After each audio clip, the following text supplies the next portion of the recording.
Steel ప్లాంట్ను సెయిల్లో ఎందుకు విలీనం చేయడం లేదని ప్రశ్నించారు.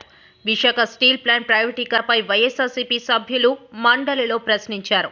ప్రైవేటీకరణ దిశగా అడుగులు పడుతున్నాయని ఎమ్మెల్సీ వరదు కళ్యాణి అనుమానం వ్యక్తం చేశారు. విశాఖ స్టీల్ ప్లాంట్ కోసం 32 మంది తమ ప్రాణత్యాగాలు చేశారని గుర్తు చేశారు. 100 మంది పర్మనెంట్ కార్మికులకేమో విఆర్ఎస్ ఇచ్చేయడానికి ప్లాన్ చేస్తున్నారు అధ్యక్ష. అలాగే వాళ్ళు కోరుకుంటున్నారు అధ్యక్ష ఇది సెయిల్లో విలీనం చేయాలి అని. మరి ప్రైవేటైజేషన్కి అడుగులు వేయకపోతే సెయిల్లో ఎందుకు అధ్యక్ష వీళ్ళు విలీనం చేయట్లేదు? అలాగే తీసుకుంటే 1500 కోట్ల ఆర్థిక సహాయం ఇస్తే చక్కగా రన్ చేసుకుంటామని చెప్తున్నారు అధ్యక్ష స్టీల్ ప్లాంట్ కార్మికులు. అలాగే పెట్టుబడుల ఉపసంహరణ నిర్ణయాన్ని వెనక్కి తీసుకుంటున్నామని కేంద్రంతో ఏమైనా అనౌన్స్మెంట్ చేయిస్తే అప్పుడు నమ్ముతారు అధ్యక్ష.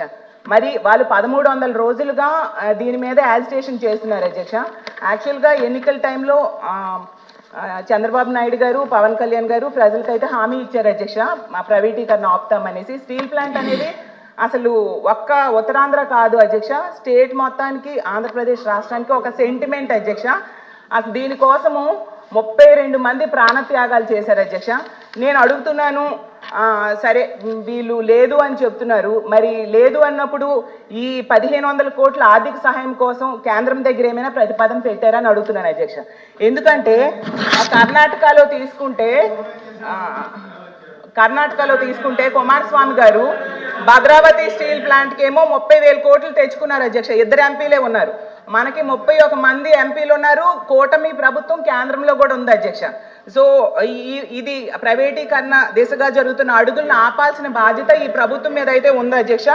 అలాగే వైజాగ్ స్టీల్ ప్లాంట్తో పాటు ఛత్తీస్గఢ్ స్టీల్ ప్లాంట్కి కూడా కేంద్రం ప్రతిపాదించింది, కానీ ఎన్నికల టైంలో ఆపేశారు అధ్యక్ష. మన స్టీల్ ప్లాంట్కి మాత్రం అవేం ఆపట్లేదు. అసలు కాంట్రాక్ట్ కార్మికులు కుటుంబ సభ్యులు వాళ్ళకి జీతాలు ఇవ్వకపోవడం వలన చిన్న బడ్డీ కొట్లు నడుపుకుంటూ బ్రతుకుతున్నారు అధ్యక్ష. కాబట్టి అసలు మన ప్రభుత్వం, ఈ కూటమి ప్రభుత్వం, సీఎం గారు ఏమైనా లేదా డిప్యూటీ సీఎం గారైనా ప్రధానమంత్రి గారితో మాట్లాడారా ప్రైవేటీకరణ ఆపమని? లేదంటే అలాంటి ప్రతిపాదన ఏమైనా పెట్టారా లేదని అడుగుతున్నాం అధ్యక్ష. వెంకటేశ్వర గారు అధ్యక్ష, ఇక్కడ మేము చెప్పదలిచింది ఏమంటే